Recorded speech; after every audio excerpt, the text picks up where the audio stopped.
بڑی طاقت آئے گی، بہت بڑی ہمت آئے گی، وہ بہت زیادہ اپنے آپ کو قوت والا محسوس کرے گا۔ تو یہ جب تھوڑا سا غور کرتا ہے کہ میں کیا کہہ رہا ہوں، میری زبان سے کیا نکل رہا ہے، تو پھر یہ ذکر الہی اس کو ٹھنڈک دیتا ہے، پھر اس کو سکون دیتا ہے، پھر اس کو قوت ملتی ہے۔ اس لیے میرے نبی پاک صلی اللہ علیہ وسلم نے فرمایا، اس کی مثال جو رب کا ذکر کرے اور اس کی مثال جو اللہ کا ذکر نہ کرے، مثل الحی والمیت، ان لوگوں کی مثال کی طرح ہے جو زندہ اور مردہ ہوتے ہیں۔ گویا ذکر کرنے والا زندہ ہے، ذکر کرنے والا زندہ ہے، اور ذکر نہ کرنے والا ہواؤں میں اڑ رہا ہے، کروڑوں روپے اس کی جیب میں پڑے ہوئے ہیں، لاکھوں کا سرمایہ ہے، بہت سارے لوگ جانتے ہیں،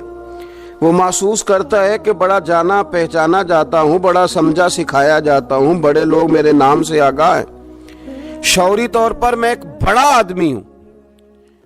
لیکن ہے مردہ، اس لیے کہ زندگی تو زندہ دلی کا نام ہے۔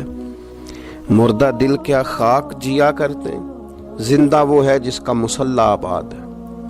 زندہ وہ ہے جس کی زبان اللہ کو یاد کرتی، زندہ وہ ہے جس کا کبھی کبھی دل کرتا ہے کہ آج قرآن شریف کھول لوں، زندہ تو وہ ہے جس کی طبیعت چاہتی ہے کہ یار آج لاؤ نا تسبیح، تھوڑا سا درود و سلام اپنے محبوب پہ پڑھوں، زندہ تو وہ ہے جو کبھی کبھی اس کی یاد میں محو ہو، اکیلے بیٹھا بھی ہو تو پھر بھی اس کی زبان پہ ذکر اور آنکھوں میں آنسو جاری ہو جاتے، جو اس کو یاد کر کے محو ہو جاتا ہے۔ یاد رکھیں، ذکر الہی انسان کو زندہ رکھتا ہے، توانائی دیتا ہے، روحانیت دیتا ہے، اس کو سکون کی دولت دیتا ہے۔ اپنے معاملات کو جب ترتیب دیں تو اذکار کی پابندی کریں۔ فرمایا یا ایھا الذین آمنوا اذکروا اللہ ذکرا کثیرا، اے ایمان والو اللہ کا ذکر کثرت کے ساتھ کرو، وسبحوہ بکرۃ واصیلا، اور صبح و شام اللہ ہی کی پاکیزگی بیان کرو، اسی کی پاکی بیان کرو۔ صبح سے لے کر شام تک گفتگو کے کلاوے ملانا، لمبی چوڑی باتیں کرنا، اس میں جھوٹ کی آمیزش کا ہو جانا، غیبت کا شامل ہو جانا، بہت ساری آلائشوں سے اپنی زبان کو بھر لینا، منع فرما دیا، میں حکم دے دیا کہ تم اس طرح کرو، تم میری یاد میں لگ جاؤ،